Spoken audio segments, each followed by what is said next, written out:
কে কখন অপমানিত হবে, কে কখন খুশির খবর পাবে, এইগুলো এই লাইলাতুল কদরে ফয়সালা করা হয়। বলেন সুবহানাল্লাহ।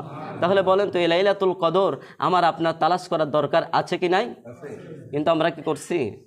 আফসোস।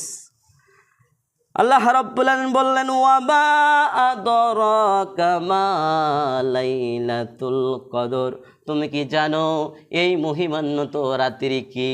আল্লাহ পাক নবীকে প্রশ্ন করে বলছেন তুমি কি জানো এই মহিমান্বিত রাত্রি কি? লাইলাতুল মানে রাত, কদরি মানে মহিমান্বিত রাত, কদরি মানে মহিমান্বিত, খয়রুম মানে উত্তম, মিন মানে হতে, আলফা মানে হাজার, শাহরিন মানে মাস।